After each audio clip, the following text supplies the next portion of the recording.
Basically what ended up happening, right, is by the time we got to July, August, and I'm thinking about cutting back my hours, it's at the exact same time that my business is seeing potentially unprecedented growth. What ended up happening is that we had enough actual revenue that I was able to make an offer to one of my team members to come on full time as an employee. And so that really opened up capacity for us as a team. And so that was really the moment when I was like, oh, like this is how the math could work. How are you? How's your year been going? How have you managed all this change we've been dealing with this year? All this unprecedentedness? I don't know about you, but I could definitely go for some precedented times these days. I'm Susan Bowles, and you're listening to Break the Ceiling, the show where we break down unconventional strategies you can use to save time, boost your profit, and increase your operational capacity. We've been talking about how to manage change, how to become more resilient, and how to develop our skills in these areas, both personally and as leaders, so that our businesses can weather storms and come back, and so our team can stay calm, relaxed, and supported. I talked to Alethea Abate about what it means to be resilient and how much of a role mindset plays in our ability to be resilient. And in the last episode with Lauren Caselli, you can see how that played out for Lauren in real life this year, how she weathered a huge business change, and how she dealt with the worst, the loss of the business she had spent almost a decade building. Today, we're going to talk about the other end of that change spectrum. What happens when things boom and you have to figure out how to manage that boom in your business at a time when your personal situation might actually mean that you have less time than ever to spend in or on your business? Alethea Fitzpatrick is a principal and founder of Co-Creating Inclusion, which is a diversity, equity, and inclusion firm with a focus on shifting culture and driving equity. She's the mom of 2 kids, 8 and 11-year-old boys in Brooklyn.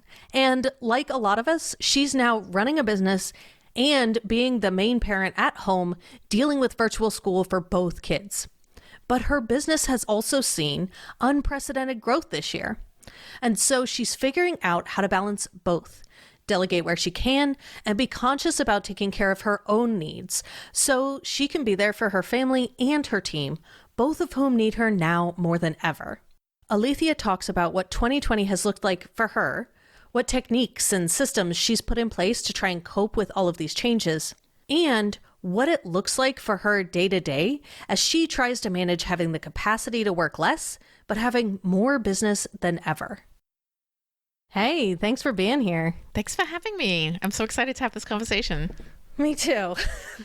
This year has been a roller coaster for everybody. And so I think this is going to be really interesting. Yes. So take me back a little bit. Tell me about what your original plan for 2020, which was about 42 years ago. Right. Way back in the dark ages. So if we were talking in January of 2020, what would the year look like for you? So January 2020, I was feeling very excited about the coming year, and we were on a trajectory of growth that kind of evolved over the first few months, right up until early March. I mean, it's hard to know actually which opportunities would have been realized if the pandemic hadn't hit, but we were definitely looking at a big year of growth. It was very exciting. So that's what I was kind of expecting, not necessarily counting on, but shooting for and expecting at the beginning of the year. So then when everything shut down in March, what did that look like for you? So we had a really healthy pipeline of opportunities and a couple of ongoing projects and we actually had a couple of projects I think that were just finishing, and a very healthy pipeline. And the corporate, so we do diversity, equity, and inclusion consulting, mostly for nonprofits. But at the beginning of the year, we actually had quite a few corporations who were interested in working with us. And those corporate opportunities pretty much went on hold, like right away, like as they were closing, like literally they had meetings with us scheduled, or they were reviewing proposals, and like as they were closing their offices, they were emailing us and saying, we need to put this on hold, we'll be back in touch, later. So that was right away. But our nonprofit clients, interestingly, because their budgets are set ahead of time for the year, I think already had budget committed to for DEI. And we actually had a couple of sort of proposals in that we were kind of back and forth on that ended up closing, pretty much right after the lockdown hit here in New York, which was for us mid-March. So that was really interesting. In fact, we had one client, it was funny, we met with them in their offices at the end of February, and the writing was already kind of on the wall. I remember that meeting, we didn't hug, we didn't shake hands. And we all sort of talked about how I guess we're not going to be doing that anymore. But I don't think any of us knew in New York City how quickly the shutdown was going to happen. And then literally my kids' school closed on March 13th, and I had a strategic plan due for this client on March 17th. And in the 3 weeks since we had met for the strategic planning and when the strategic plan was due, everything had changed. And so part of the strategic plan at the beginning was to acknowledge that and to sort of even start thinking what does DEI look like in a pandemic. And so the meeting to review the strategic plan was online, was on Zoom. But from there we talked through, and they really wanted to, they were very committed to DEI, and we'd been working with them for about 6 months at that point. And so they stayed true to the commitment to continue. I think in part thanks to the work that we had done with them, but also due to their own commitment, they really wanted to just, they felt it was important to continue. And I think we also felt that, in a crisis, DEI actually becomes more critical than ever, because what we've seen with the pandemic is that inequities get exacerbated.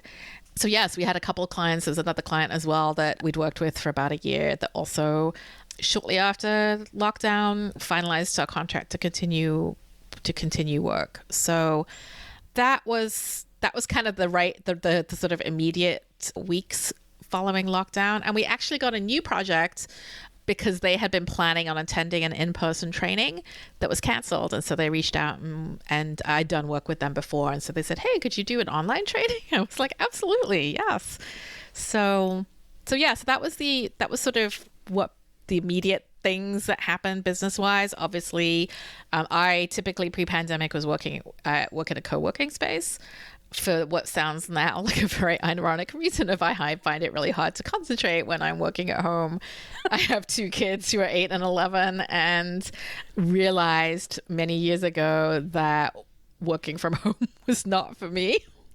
And so really enjoyed having my co-working space so I could leave the house like a normal person every morning and go to a space and be in a professional environment and not be distracted.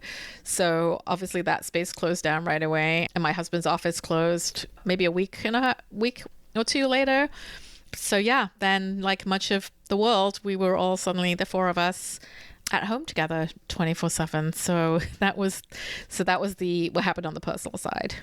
So work is still, happening, and the kids are home and you are home with them and everybody's trying to work and figure out, school and all of those things all at once. How did you cope with that? What did it look like for you? I love it. How did you cope with it? Yes, nobody really coped with it. We all just freaked out for a while. It was terrible. It was terrible. It wasn't terrible. Oh, I want to say it was sort of there was sort of varying levels of terribleness that didn't all hit at once. So I think in the immediate, we all, my husband and I just kept going with okay, so now we're home, but we're going to work. And the kids' school, we were lucky that their school actually it was a little bit ahead of the curve, so they didn't have a gap. I think a lot of schools actually just had no school for a couple of weeks, whereas our kids, I think, had 1 day with no school, and then they had remote school, but remote school was all asynchronous. And they pretty much would finish. Can you hear that in the background, by the way? That's my husband. Okay, I'll start that question. Hey, Keith. Well, I guess this is ambient noise of I'm what like, I life want to is. leave it in. Like, I want to, this is real. This is what it's actually like. Yes. So their remote learning was they would finish their work within about the first hour or two of the day. And I can't even, like, I think I might have just blocked out the whole experience. It's like after pregnancy where you're just like, oh yeah, it was fine. But basically, yeah, right. So basically, my husband's on calls, I'm on calls, and they're finishing their work super early. And so I think as happened with a lot of people, we just ended up giving them more and more screen time. They really got into Minecraft. I mean, they'd played Minecraft for a few years, but they just really got into it. And at first, it seemed great because Minecraft it's creative, it's collaborative. Creative. They were video chatting with their friends and building these incredible worlds together, and they were happy and engaged. But certainly as the months went on, it kind of shifted to being not so healthy and too many hours, and it all kind of spiraled down from there to the point where I think about in July we realized we had to, like, that it wasn't, like, that we couldn't keep going. And I think it was right when school ended. Ironically, the loss of that, what felt like very little structure, was still structure. And then without that, it really kind of spiraled downwards. And we realized that we needed to sort of rein in the screen time. And we also realized that sort of the math of two parents working 40 hours a week with the kids home just wasn't working. It was hard decisions about, should I just quit my job, basically close the business, which I really didn't want to do, or and so what I realized, and I was like, well, I don't have to like quit, but I could cut back my hours, and so we kind of moved forward from there. So I would say for us, that was the low point, and it sort of took us till summer.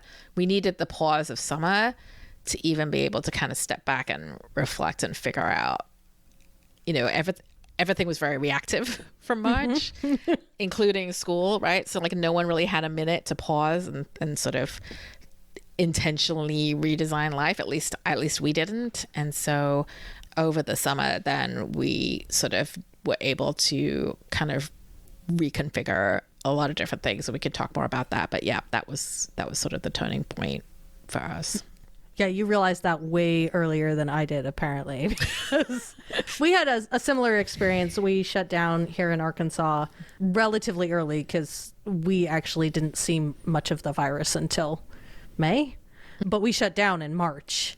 And so we shut down, our school shut down the same day, March 13th, and it happened to be spring break. So we had a week of spring break that was no different, and then a week of them closed going, we don't know what to do.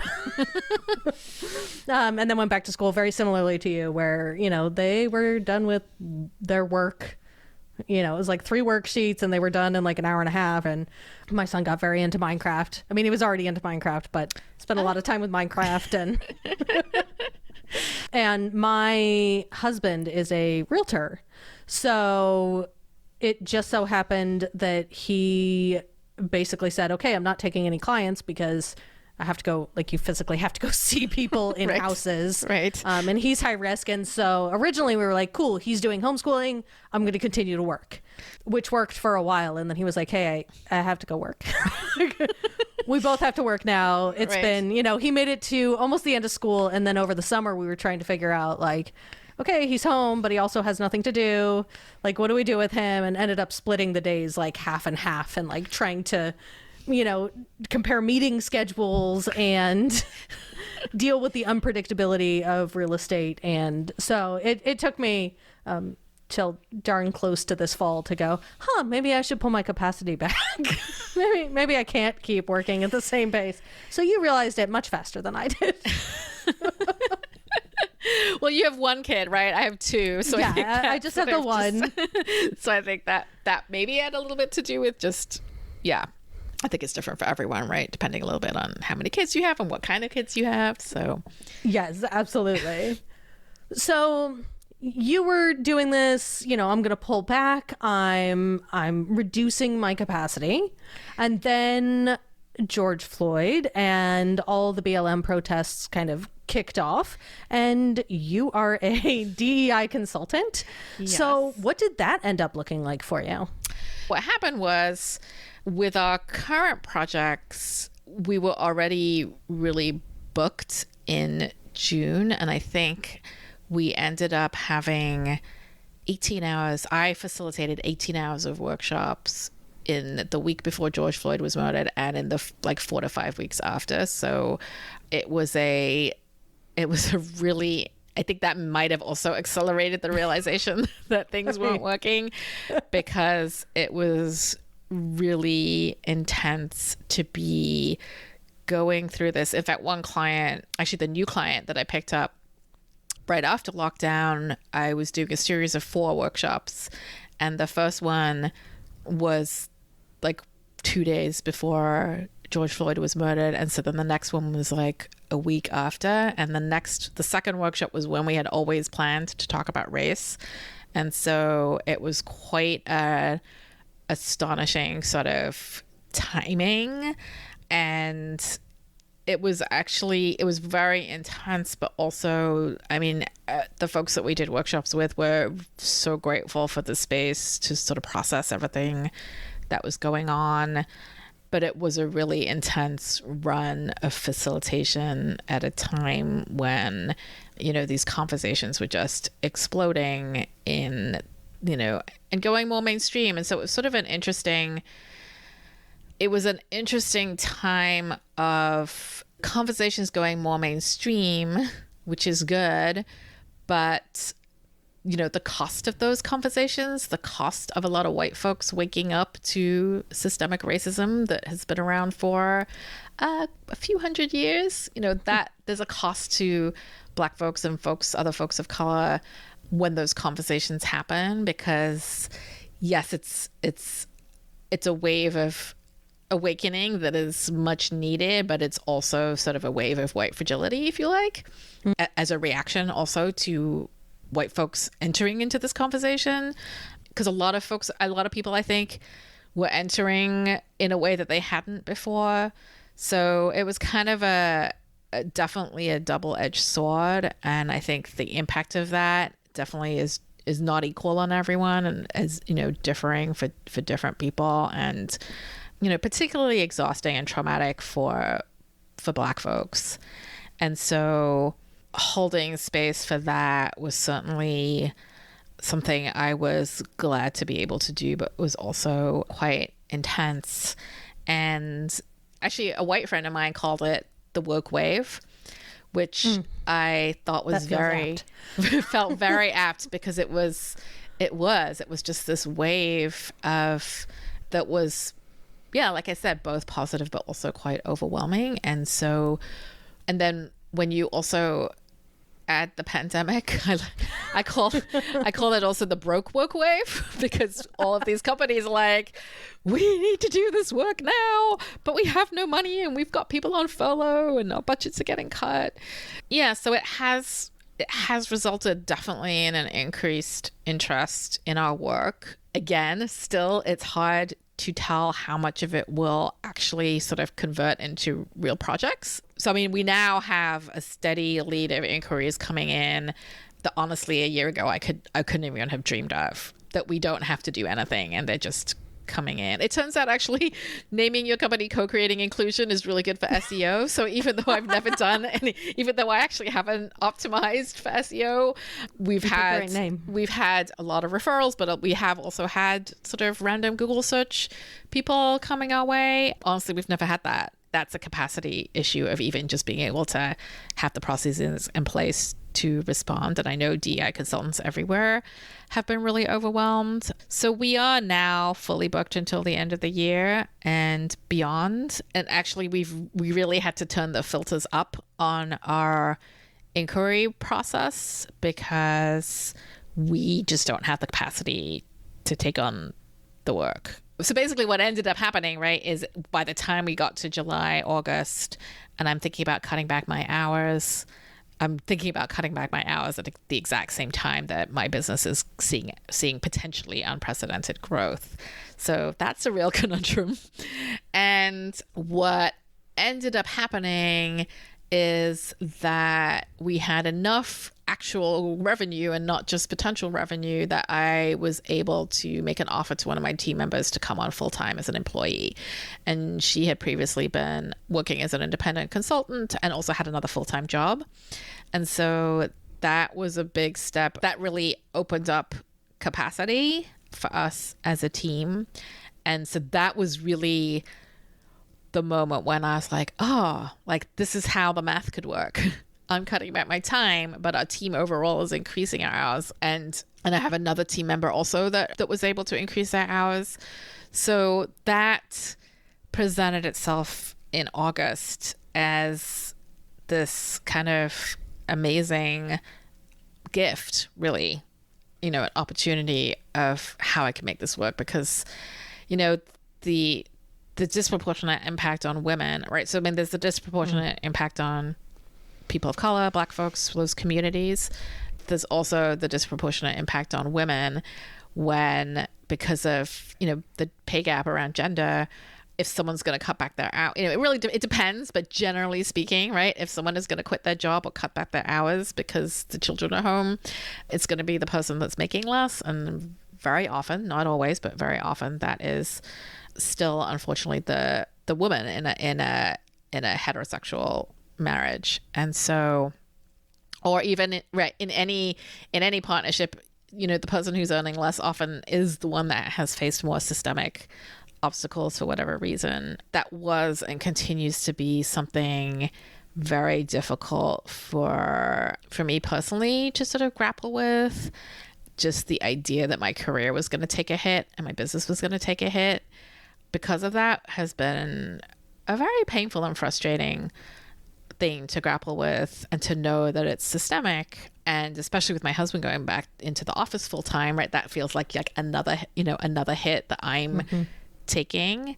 All of our clients still closed and are not requiring their staff to go back to the office full time, which I just think is the humane and right thing to do at this time. To really being able to make that move has sort of mitigated some of my resentment around having to pull back as default sort of child caregiver. So I'm lucky. I feel very lucky that I can pull back my hours while continuing to grow the business. So it's not the hit to my career that it might have been. At the same time, a team doesn't just magically take over all those hours. So in reality, I haven't really cut back my hours yet, but I have more support in the business than I did, and we are, I do think we will get there to the point where I can pull back my hours a little bit. So. Yeah, I think that balancing act between our businesses and our lives are always, as a business owner, really a balancing act, even in the best of times, which a global pandemic is not. Definitely not, yes. Is it worth it? Every small business owner wants to know that the money they spend on their businesses is worth it, that their investments produce results and help them grow. But if you don't know your business finances in and out, it's hard to know whether those expenses and investments are really worth it. Plenty of business owners, even the successful ones, feel like they're shooting in the dark when it comes to how they spend, save, and invest their money. Like you, they wonder if the ads they're buying, the software they're investing in, or the people they're paying are really paying off. And that's stressful. Feeling unsure about how you're spending or investing your money might be common, but it sure isn't fun. I want something different for you. I want you to feel confident that every decision you make is guided by your financial intel. I want you to be able to decide what actions to take to grow your business from a place of confidence and purpose, not panic, so that you can feel masterful at managing your money instead of inept or just plain scared. I want you to know exactly what's working so you can go all in and make your money make more money. This is what I do for business owners when I step in as their chief financial officer on demand. I help them parse the numbers, look for opportunities, and invest where it counts. We get clear on where they're getting in their own way and where the math just doesn't add up. And now I want to teach you to do the same for your own business, because trust me, you can. Join me for Think Like a CFO. It's a 4-month accelerator, online workshop, and small group coaching program where I'll work alongside you so you can start thinking like a CFO and know that every penny you spend on your business is worth it. You'll dig into your relationship to money, put your financial data at your fingertips, and build systems of cash flow, taxes, and budgeting. I'll help you integrate your financial knowledge into your operational systems and technology so that your whole business works better. And by the end, you'll feel wildly capable with your money. Think Like a CFO is starting soon, so go to scalespark.co/CFO to get all the information and sign up. I can't wait to work with you. So, talk to me a little bit about what that balance looks like for you personally as you're managing that change. You know, day to day, are you working weekends? Are you working in the evenings? Like, how are you actually managing to lead a team, even if you have, you know, employees taking on some of the, you know, client facing work? You know, what does that look like, especially as you're the primary school assistant? Yes. Like, Wednesdays are my homeschool days, and I'm always like, oh, that's the day that I'm a third grade virtual teaching assistant. That's yes, basically it's like, right. yes. There've been some great memes online of like, you're basically an admin assistant. Like, yeah. You know, your first Zoom is at 8:30, and here are the worksheets that you need for it. And do you need another cup of juice? And what else can I fetch for you? Yeah, I mean, what does it look like? I wrote in my notes, it looks terrible. I mean, I don't think it looks pretty for anybody. I would say like the last month, so my husband went back to working in his office full time after Labor Day, and that was when school started again for the kids. So this has been like, you know, the first 4 or 5 weeks of the new remote learning, me home by myself with the kids. You know, in the spring, it was sort of all of us in it together. Now, I told my husband, it's like, it feels like you've sort of escaped back to a relatively normal life where you leave in the morning and you go to the office and you have your day and you don't get interrupted and you don't get asked to fetch snacks for people. And then you come home at night. And meanwhile, like, we're all sort of stuck in hell, basically, is a little bit what it feels like. At the same time, right? Like, I'm really lucky that I can work from home, and, you know, that we have enough space that we've now got the kids set up in separate rooms. Like, we didn't do any of this in the spring. They were like, well, no, because we all thought school was going to be there in the fall. We all thought this was just temporary. Yes, they were doing remote school wherever, whenever. And so, you know, we have the resources that we have enough space in our apartment that they each are now in separate rooms. We got them desks. We got the monitors that they can plug their Chromebooks in. Like, that is, I have found that has been a game changer for being able for them to then have Zoom on one screen and then whatever they're working on another screen. So, I mean, we are by no means the most impacted or close to the most impacted or facing the most struggles. And yet it's really hard. So I'm here managing 2 kids on 2 different schedules plus my schedule. So I had to make an Excel chart of like how everyone's schedule is like lined up against each other. And literally in the, like, now we've all, like, you know, they say it takes 30 days just to like create a habit. Like, I did definitely felt like after 30 days, I was like, okay, I think we're finally like getting the hang of what the rhythm of this is like. But literally in the beginning, I was like clicking on that schedule like every 10 minutes, like, wait, what's happening? Like, what are we doing this? Like, what time is it now? My executive function and my memory, I feel like, is just plummeted just from like being overloaded with too many things. So yeah, I feel very lucky that under the circumstances, I don't know that the circumstances could get that much better. I mean, well, I think if my husband wasn't, even if he were on an every other week schedule, that would help me tremendously. But aside from that, we have a lot of resources and we have a lot of support for, succeeding in this. And so I do think we are moving into something more sustainable. So what it looks like is I wake up super early. I wake up at 5:30 and I do morning pages. So for me, morning pages, I've realized if I don't do morning pages, my sanity quickly slips away. And so that practice is something like I really need to just have some time to like get some thoughts out of my head, hear my own voice, center on my own voice before I sort of go into the fray. So I do that from maybe like till 6:15, and then for an hour, that's sort of like when I get to do really focused work because the kids are still sleeping. And so I'll maybe get an hour in of like something that's really requires like my best brain thought, my brain work.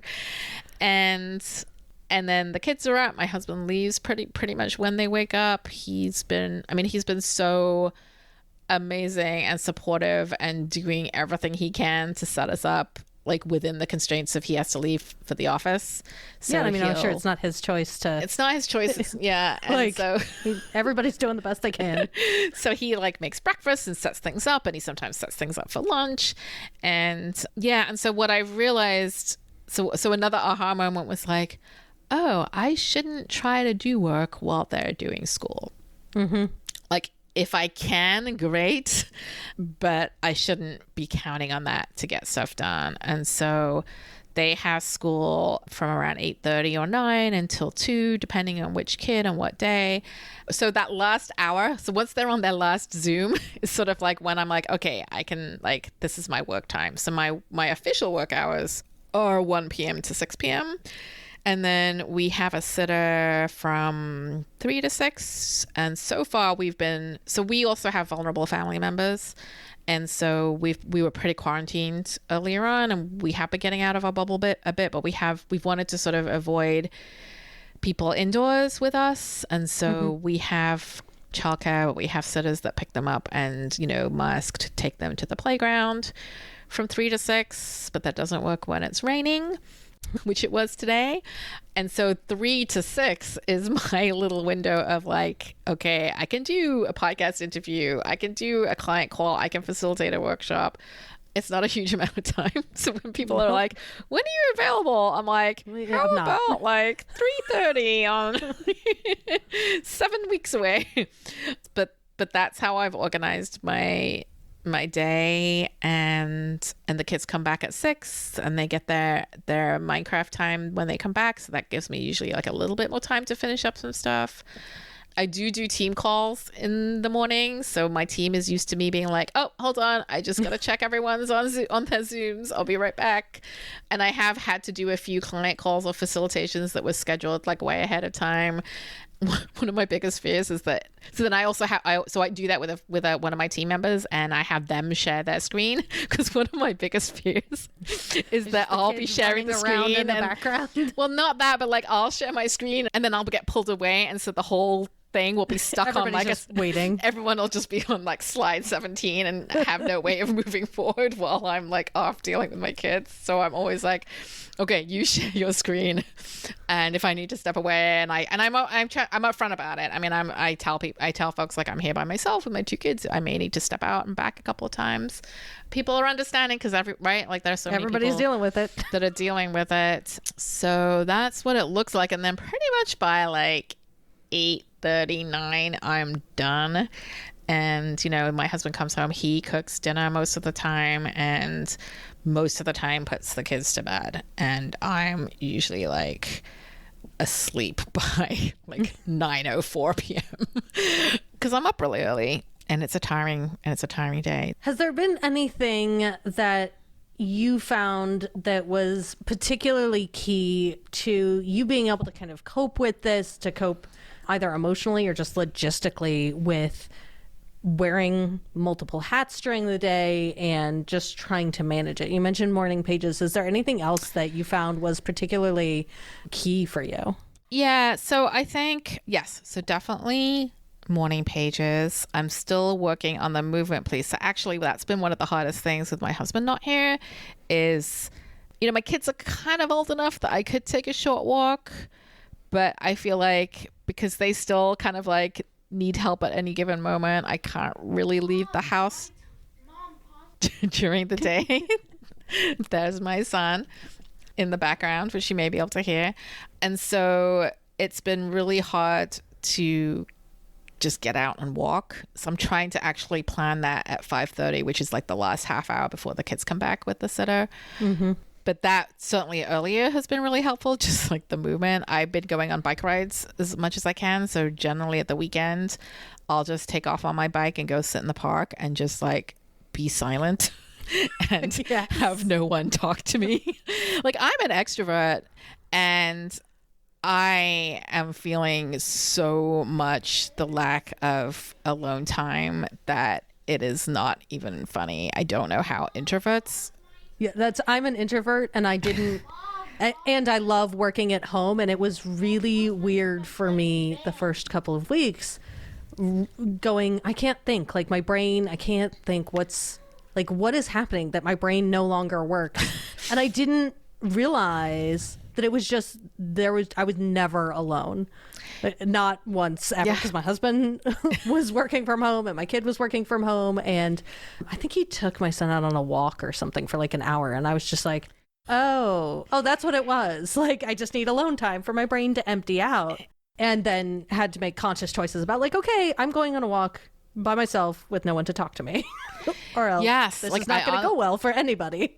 I mean, I think the interesting thing about, well, one of the interesting things about the pandemic is, right, you've got extroverts who live alone who are really craving time, and I think people are getting out more and are able to get that time now. But I think in the depths of quarantine, a lot of my friends who are extroverted and, live alone was struggling with the complete opposite problem to those of us, quarantined with family. And I think, right, so the extroverts who are alone and the introverts who are not alone, particularly, it's been like super challenging. But yeah, like I said, I am an extrovert, and that has been a really, really hard thing for me. So I can't even imagine being an introvert and not having that alone time. I mean, certainly at times I remember one time I went to the car just to sit in the car, and then my husband came outside with the kids, and then he forgot to bring his keys, and he was locked out, and he was like knocking on the window of the car, and I was like seriously? I'm just trying to be alone. Like I'm sitting in the car. I couldn't even sit in the car by myself for 5 minutes. I think every mom in the whole world can relate to that exact. Like just in the car, in the bathroom, like I'm just trying to get 2 seconds by myself. Just like a tiny little piece of time. I think I really need like a time in a sensory deprivation chamber. They have. I've never tried it. I've never tried it, but I know they have them in New York at least. And I'm sort of like, oh, that sounds amazing.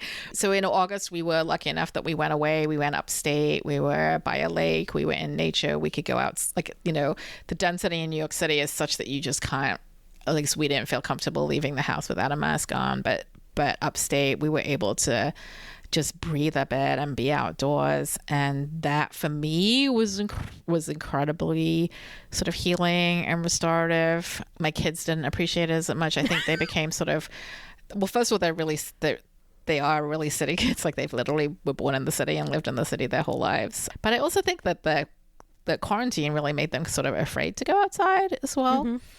And so they were not quite so thrilled about the outdoor time, but I realized like being outdoors and being in nature was super important. So when I came back from that, I'm like, I need to at least, while the weather's nice, like get on my bike, ride to the park, sit in the park. So that has really helped. I have definitely, like I said, like my executive function and my memory feels very compromised. So so partly because of that, and also partly with bringing on a team full-time. So I now have two full-time team members, or almost full-time team members, who we've actually worked together for over a year, but in a much more limited capacity. So what I didn't realize was the amount of onboarding that would be needed, even though we've been working together, but I've mostly been working with each team member separately. So we're now like needing to come together as a team, and we're also working a lot more with each other. Right, their roles have increased. And so I have been using Notion for a couple of years myself.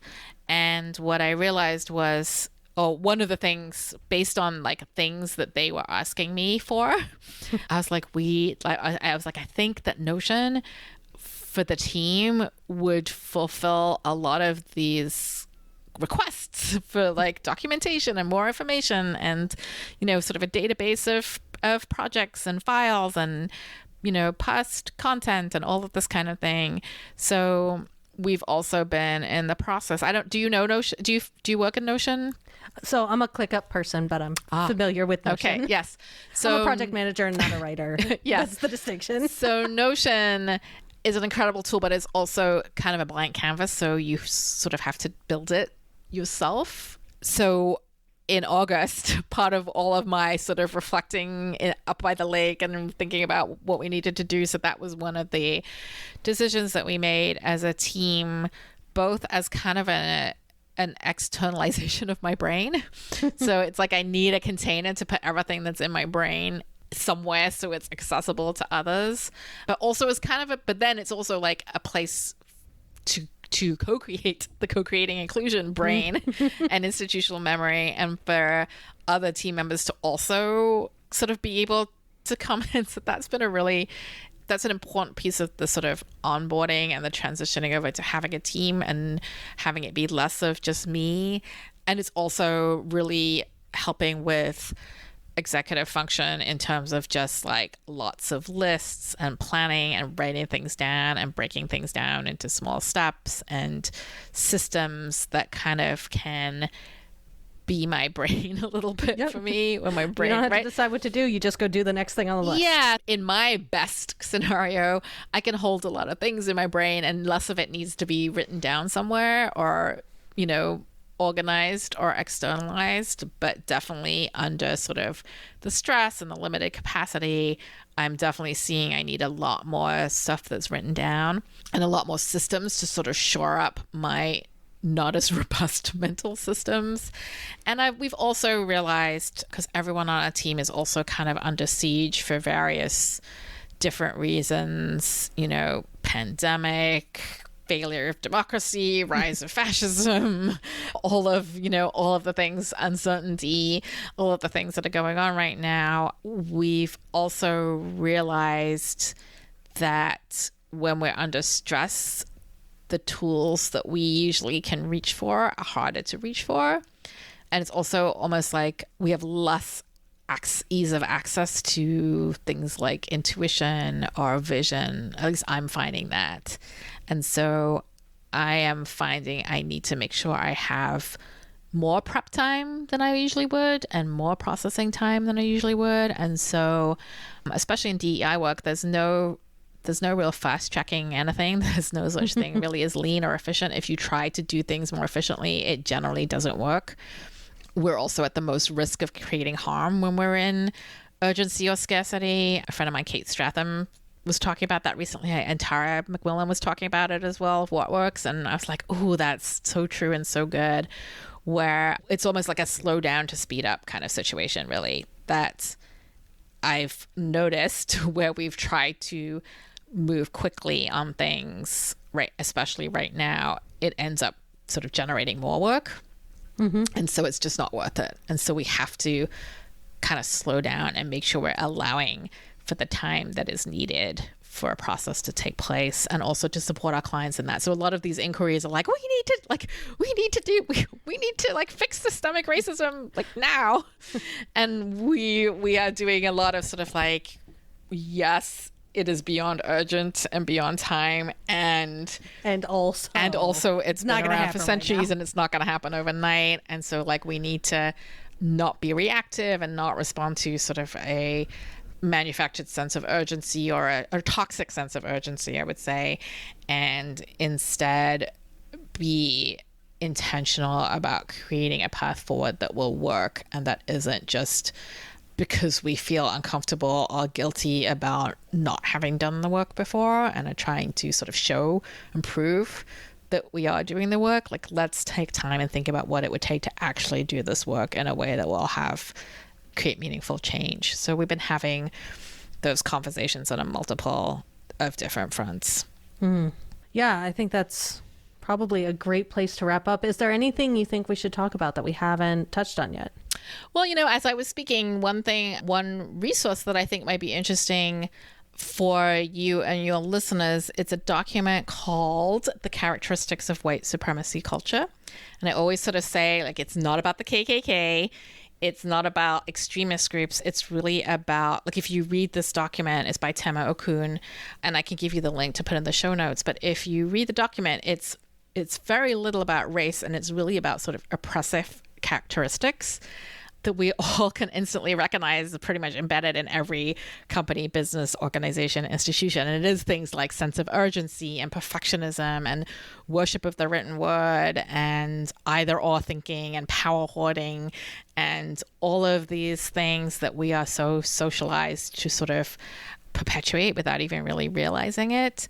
And I think it's a really great business tool, especially during these times, because I think in a crisis we can fall back on those more sort of default oppressive toxic behaviors. It's a really great document. I don't know if you're familiar with it, but I'm not. But definitely send me the link and we'll drop it in the show notes. Yeah, I highly recommend it. It's like one of the things that always, when we do workshops and work with clients, it always garners a lot of interest. It's very thought provoking, but it's also very actionable. Like, you can immediately kind of be like, oh, like, that's what's going on, and here's what I can do instead. So it doesn't just name the oppressive characteristics, but it also kind of names, like, here are some of the things you can do instead.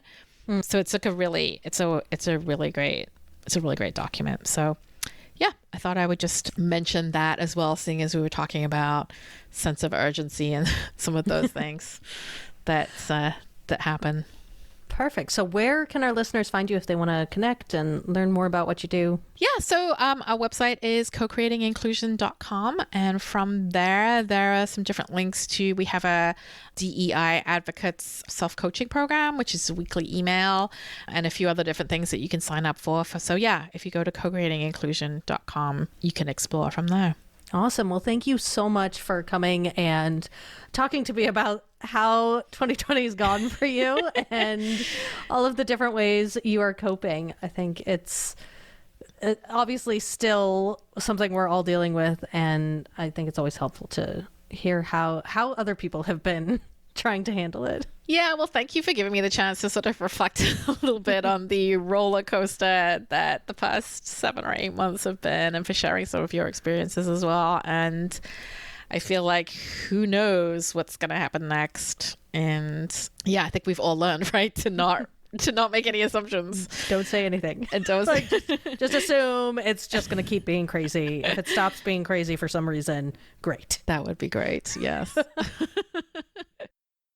Now, more than ever, just kidding, being able to cope with change and even thrive with change has always been an important business skill. Owning a business is a journey. It's an evolution. It is never stagnant. There will always be change to handle, unprecedented or otherwise. And building strong personal skills and a flexible mindset allows you to personally become more resilient. And that, in turn, allows you to help your team and your business become more resilient. As I was thinking about this series about managing change, I keep coming back to something Alethea Abate said in the first interview. When faced with change, think about, how could this actually be the very best thing that could have happened? That mindset, that question, has been critical for my own ability to cope with change. But I would add one more to it from my years as a military spouse, dealing with last-minute deployments, moving from one country to another, and never knowing what's going to come next. And that is, what systems or structures can I put in place that will help me manage this change? Sometimes that's something like Alethea's morning page routine. For me, right now, it's making sure I'm taking walks alone. The answer to that question is going to be different for everyone, but what one or two routines or systems can you put in place to help you be better able to weather whatever comes your way? Next week, we're kicking off a theme talking about creative pricing and business models. And I'm talking to some folks doing some pretty cool things in their business. So make sure you hit subscribe in your favorite podcast player because you do not want to miss it. Break the Ceiling is produced by Yellow House Media. Our executive producer is Sean McMullen. Our production coordinator is Lou Blazer. This episode was edited by Marty Seefeld with production assistance by Kristen Runbeck.